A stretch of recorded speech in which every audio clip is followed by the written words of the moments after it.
Hello बच्चों, स्वागत है आपका अपना चैनल नॉलेज ऑफ 24 में। आशा करता हूं कि आप लोग जहां भी होंगे, जैसे भी होंगे, मस्त और स्वस्थ होंगे।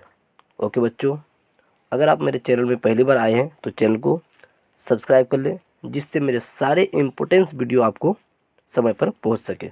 ओके बच्चों, तो इस वीडियो में कुछ विज्ञान के महत्वपूर्ण क्वेश्चन को लेकर आया हूँ, जो कि आपके क्वेश्चन में 100% आने वाला है। ओके बच्चों, क्योंकि पिछले कुछ वर्षों का निचोड़ लेकर आया हूँ आपको सामने। ओके, पिछले कुछ वर्षों में ऐसे ही क्वेश्चन, इसी प्रकार के क्वेश्चन, इसी चैप्टर से क्वेश्चन को पूछते रहे हैं, इसलिए मैं आपको जो सटीक क्वेश्चन है वो आपके लिए लेकर आया हूँ। ओके बच्चों, तो आइए चलते हैं आज का पहला सवाल पर। ओके बच्चों, तो आज का पहला सवाल आपका स्क्रीन पे है, जानते हैं इसके सटीक आंसर को। ओके बच्चों, तो पहला क्वेश्चन ये कह रहे हैं कि किस प्रक्रिया के द्वारा पौधा अपना भोजन बनाते हैं। किस प्रक्रिया के द्वारा पौधा जो है अपना भोजन तैयार करते हैं अर्थात बनाते हैं। ओके बच्चों, आपका ऑप्शन है श्वसन प्रक्रिया के द्वारा, उत्सर्जन के द्वारा, ऑप्शन सी प्रकाश संश्लेषण के द्वारा, ऑप्शन डी वाष्पोत्सर्जन के द्वारा। ओके बच्चों, तो आपका जो राइट आंसर है वो है ऑप्शन आपका सी। ऑप्शन सी, प्रकाश संश्लेषण के द्वारा पौधे अपना भोजन बनाते हैं। ओके बच्चों, प्रकाश संश्लेषण के द्वारा अपना भोजन तैयार करते हैं। ओके बच्चों, इसी प्रकार से चलते हम अगले सवाल की ओर। आप लोग ऐसे ही क्वेश्चन को आप नोट कर लें और अच्छी तरह से इसको याद कर लें, जिससे एग्ज़ाम में आप लोग अच्छा से अच्छा नंबर गेन कर सके। ओके बच्चों, तो आइए चलते हैं अगले सवाल की ओर। और ये है सवाल नंबर आपका दूसरा नंबर सवाल ये कह रहे हैं कि दूसरा नंबर सवाल ये है कि विद्युत शक्ति का एसआई मात्रक क्या है। एसआई मात्रक क्या है? विद्युत शक्ति का एसआई मात्रक क्या है? आपका ऑप्शन है, option A watt, option B है जूल, ऑप्शन सी है ओम, ऑप्शन डी है वोल्ट। ओके बच्चों, तो आपका राइट आंसर है option A watt. Okay, watt जो है ये शक्ति का एसआई मात्रक है। ओके, जूल जो है ये कार्य का एसआई मात्रक है। ओके, ओम जो है ये आपका प्रतिरोध का एसआई मात्रक है। और ये जो हमारा वोल्ट है ये विभवांतर का एसआई मात्रक है। विभवांतर का एसआई मात्रक है। ओके बच्चों, तो आपको इससे सभी का एसआई मात्रक के बारे में पता लग गया।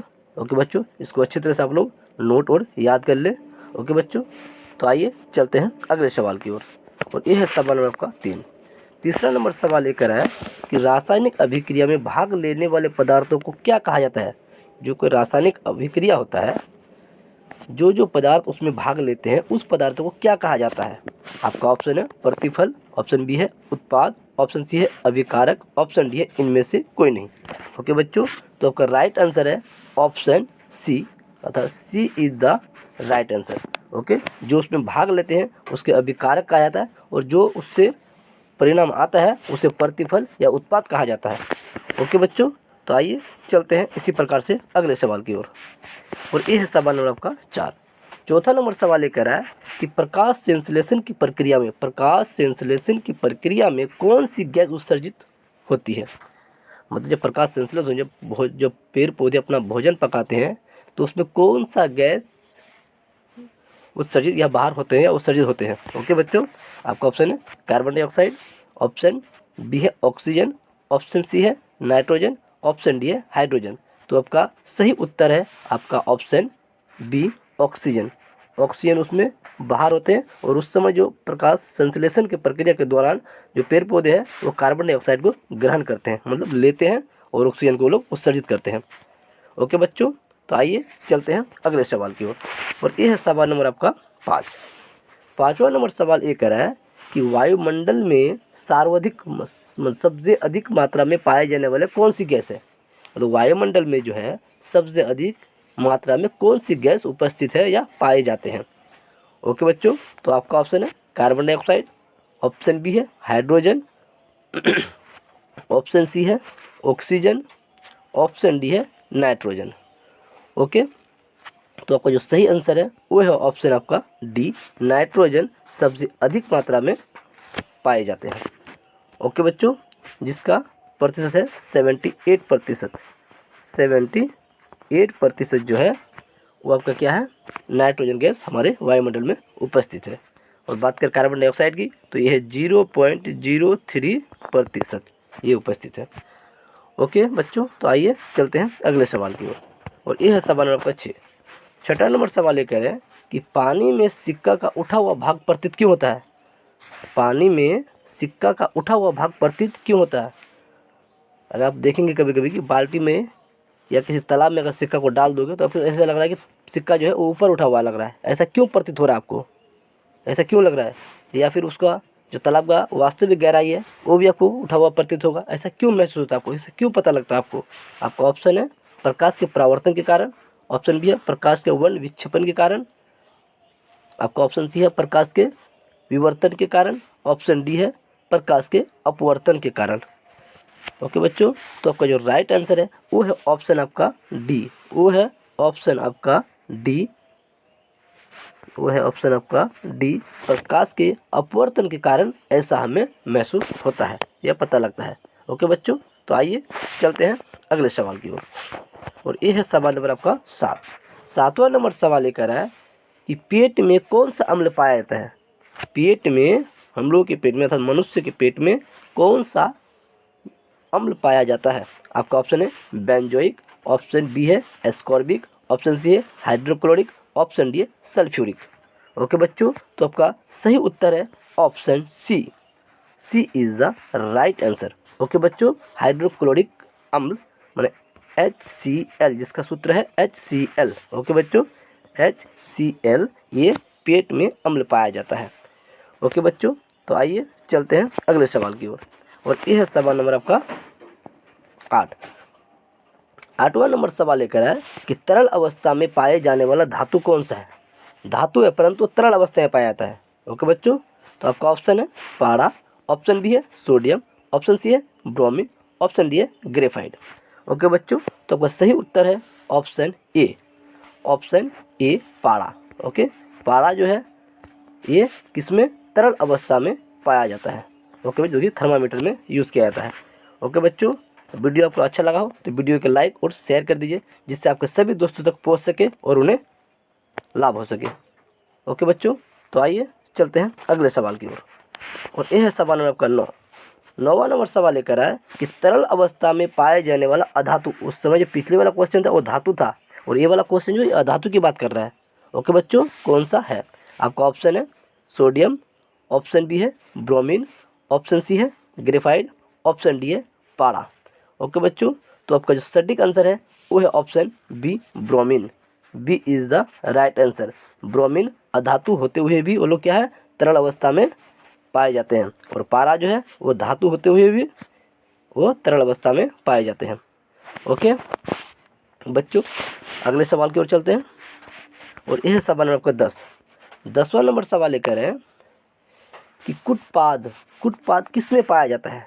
कुटपाद जो है किस में पाया जाता है। आपका ऑप्शन है बैक्टीरिया में, ऑप्शन बी है यूग्लिना में, ऑप्शन सी है अमीबा में, ऑप्शन डी है पैरामीशियम में, ऑप्शन डी है पैरामीशियम में।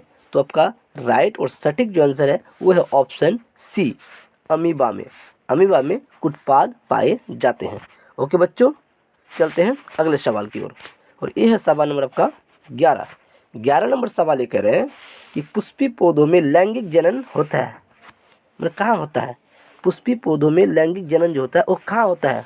ओके, ऑप्शन ए है तना में, ऑप्शन बी है जड़ में, ऑप्शन सी है फूल में, ऑप्शन डी है पत्तियों में।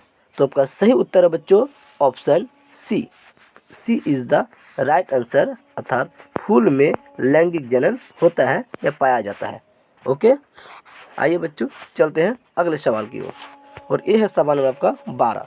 12 नंबर सवाल ये कह रहे हैं कि स्पष्ट देखने के लिए, स्पष्ट देखने के लिए न्यूनतम दूरी की बात कर रहे हैं। न्यूनतम दूरी कितनी सेंटीमीटर होती है, मतलब न्यूनतम दूरी की, स्पष्ट देखने के लिए न्यूनतम दूरी कितना सेंटीमीटर होता है। ओके बच्चों, आपका ऑप्शन है 25 सेंटीमीटर, ऑप्शन बी है अनंत, ऑप्शन सी है 20 सेंटीमीटर, ऑप्शन डी है 2 सेंटीमीटर।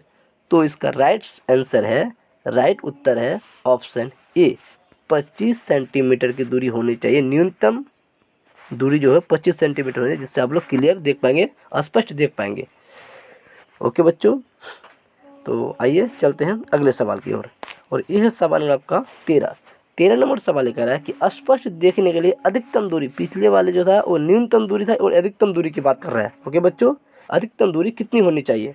आपका ऑप्शन है 20 सेंटीमीटर, ऑप्शन बी है 2 सेंटीमीटर, ऑप्शन सी है अनंत, ऑप्शन डी है 25 सेंटीमीटर। ओके बच्चों, तो आपका जो राइट आंसर है वो है ऑप्शन सी अनंत। ओके बच्चों, ये है अनंत। स्पष्ट देखने के लिए अधिकतम दूरी की कोई ये नहीं है, जहाँ तक आप देख सकते हो, मतलब अनंत है इसका। ओके, आइए चलते हैं अगले सवाल की ओर। और यह है सवाल नंबर आपका 14 नंबर सवाल ये करें कि निकटतम दूरी दोष, निकटतम दृष्टि, निकट दृष्टि दोष किस लेंस के द्वारा दूर किया जाता है? निकट दृष्टि दोष किस लेंस के द्वारा दूर किया जा सकता है? अर्थात कहने का मतलब यही है कि जो दृष्टि दोष होता है, जो देखने की समस्या होता है आदमी को, जो नज़दीक की चीज़ों को नहीं देख पाते हैं, जो नज़दीक की चीज़ों को नहीं देख पाते हैं, उसको बोलते हैं निकट दृष्टि दोष को किस लेंस के द्वारा दूर किया जाता है? आपका ऑप्शन है उत्तल दर्पण द्वारा, ऑप्शन बी है समतल दर्पण द्वारा, ऑप्शन सी है अवतल लेंस द्वारा, ऑप्शन डी है उत्तल लेंस द्वारा। ओके, तो आपका जो राइट आंसर है वो है ऑप्शन सी अवतल लेंस के द्वारा। अवतल लेंस के द्वारा निकट दृष्टि दोष को दूर किया जाता है। C is the right answer. Okay बच्चों, आइए चलते हैं अगले सवाल की ओर। और यह है सवाल नंबर आपका 15 नंबर सवाल ये कह रहा है, 15 नंबर सवाल ये है कि साइड मिरर, जो गाड़ियों में साइड में जो मिरर लगे होते हैं, साइड मिरर के रूप में कौन सा दर्पण का प्रयोग किया जाता है? उसमें दोनों प्रकार का दर्पण यूज होता है। गाड़ियों में जो होता है दोनों प्रकार के दर्पण, अवतल दर्पण उत्तल दर्पण दोनों का यूज होता है। लेकिन इसे स्पेशली ये बोला जा रहा है कि साइड मिरर की बात करके, साइड में जो मिरर होता है, साइड में जो मिरर होता है, इसमें कौन सा दर्पण यूज किया जाता है? आपका ऑप्शन है अवतल दर्पण, ऑप्शन बी है समतल दर्पण, ऑप्शन सी है उत्तल दर्पण, ऑप्शन डी है अवतल दर्पण। ओके, तो जो साइड में जो मिरर होता है वो उत्तल दर्पण होता है। ओके बच्चों, अर्थात यहाँ पे जो आपका ऑप्शन सही ऑप्शन है वो सी आपका जो है राइट है। सी आपका क्या है? वो राइट है बच्चों। ओके, लेकिन गाड़ी में दोनों प्रकार के दर्पण प्रयोग किए जाते हैं, और उत्तल दर्पण का भी और अवतल दर्पण का भी। ओके बच्चों, तो साइड में जो लगे होते हैं उसमें उत्तल दर्पण लगे होते हैं, जो हेडलाइट में लगा होता है वो अवतल दर्पण लगा हुआ होता है। ओके बच्चों, वो किस में लगा होता है? वो अवतल दर्पण लगा हुआ होता है हेडलाइट में, और जो साइड में जो मिरर लगा होता है वो उत्तल दर्पण होता है। ओके बच्चों, तो आइए चलते हैं इसी प्रकार से अगले सवाल की ओर। और यह है सवाल नंबर आपका 16 नंबर सवाल ये कह रहे हैं कि किस प्रकार के दर्पण में दोनों प्रकार के प्रतिबिंब बनते हैं? ऐसा किस प्रकार का दर्पण है जिसमें दोनों प्रकार के प्रतिबिंब बनते हैं? मतलब आभासी प्रतिबिंब भी बनता है और वास्तविक प्रतिबिंब भी बनता है। कहने का मतलब ये है, आभासी भी बनता है और वास्तविक प्रतिबिंब भी बनता है। वो कौन सा दर्पण है? आपका ऑप्शन है अवतल दर्पण, ऑप्शन बी है अवतल लेंस, ऑप्शन सी है समतल दर्पण, ऑप्शन डी है उत्तल दर्पण। ओके बच्चों, तो आपका जो राइट आंसर है वो है ऑप्शन ए अवतल दर्पण। अवतल दर्पण में दोनों प्रकार के प्रतिबिंब बनते हैं, अर्थात आभासी प्रतिबिंब और वास्तविक प्रतिबिंब दोनों ही बनते हैं अवतल दर्पण में। ओके बच्चों, आइए चलते हैं इसी प्रकार से अगले सवाल की ओर। और यह है सवाल आपका 17 नंबर सवाल ये कह रहे हैं कि आधुनिक आवर्त सारणी को किसने बनाया? आधुनिक आवर्त सारणी को किसने बनाया? आपका ऑप्शन है मोसले ने, ऑप्शन बी है मेंडेलीव ने, ऑप्शन सी है दोनों ने, ऑप्शन डी है इनमें से कोई नहीं। तो आपका जो राइट आंसर है वो है ऑप्शन ए मोसले ने। ओके बच्चों, ये is the right answer. Okay, आइए चलते हैं अगले सवाल की ओर। ये है सवाल नंबर आपका 18 नंबर सवाल ये कह रहे हैं कि लेंस की क्षमता का ऐसा ही मात्रक क्या है? एसआई मात्रक, लेंस की क्षमता का एसआई मात्रक क्या है? आपका ऑप्शन है वॉट, ऑप्शन बी है ओम, ऑप्शन सी है डायप्टर, ऑप्शन डी है इनमें से कोई नहीं। तो आपका राइट और सटीक जो आंसर है वो है ऑप्शन सी बच्चों। Okay, C is the right answer, अर्थात डायप्टर जो है वो लेंस की क्षमता का एसआई मात्रक है। ओके बच्चों, आइए चलते हैं अगले सवाल की ओर। ये है सवाल नंबर आपका 19 नंबर सवाल लेकर है कि दूध से दही बनना कैसा परिवर्तन है? रासायनिक परिवर्तन है, या भौतिक परिवर्तन है, या दोनों है, या इनमें से कोई नहीं है। ओके बच्चों, तो आपका जो राइट आंसर है, जो आपका राइट आंसर है वो है ऑप्शन आपका बी, रासायनिक परिवर्तन है। दूध से दही बनना, दूध से दही बनना एक रासायनिक अभिक्रिया है। ओके बच्चों, रासायनिक अभिक्रिया है एक। ओके, रासायनिक अभिक्रिया। आइए चलते हैं इसी प्रकार से अगले सवाल की ओर, और ये है आपका सवाल नंबर 20। ये है सवाल नंबर आपका 20। स्वपोषी पोषण के लिए क्या आवश्यक है? स्वपोषी अर्थात जो अपना भोजन खुद बनाते हैं, अर्थात पेड़ पौधे। ओके, जो अपना भोजन बनाते हैं, उसको भोजन बनाने की प्रक्रिया में किस किस चीज़ों की आवश्यकता होती है उनको? ओके, आपका ऑप्शन है क्लोरोफिल की, ऑप्शन बी सूर्य का प्रकाश का, ऑप्शन सी कार्बन डाइऑक्साइड का, ऑप्शन डी उपयुक्त सभी का। तो आपको ये भी पता है कि भोजन बनाते वक्त हमें जल का भी उपयोग होता है, लेकिन जल का ऑप्शन इसमें दिया हुआ नहीं है। हमें जल भी चाहिए, हमें क्लोरोफिल भी चाहिए, हमें कार्बन डाइऑक्साइड भी चाहिए, हमें सूर्य का प्रकाश भी चाहिए। अगर इसमें से कुछ भी अगर नहीं होता है तो पेड़ पौधा जो है अपना भोजन बनाने नहीं पाएंगे या नहीं बना सकते हैं। इसीलिए पौधे को अपना भोजन बनाने के लिए इन सभी चीज़ों की आवश्यकता होती है। अर्थात यहाँ पे आपका डी जो है ये ऑप्शन आपका सही है, अर्थात उपयुक्त में से सभी, मतलब डी आपका सही ऑप्शन है। क्लोरोफिल भी चाहिए, सूर्य का प्रकाश भी चाहिए, कार्बन डाइऑक्साइड भी चाहिए। ओके बच्चों, तो आपका डी आपका जो है वो राइट आंसर है। आइए चलते हैं अगले सवाल की ओर, और ये है सवाल नंबर आपका 21। 21 नंबर सवाल ये कह रहे हैं कि पौधों में जाइलम द्वारा पदार्थों का स्थानांतरण होता है, मतलब कहाँ होता है?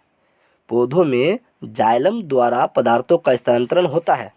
ओके बच्चों, पदार्थों का स्थानांतरण होता है।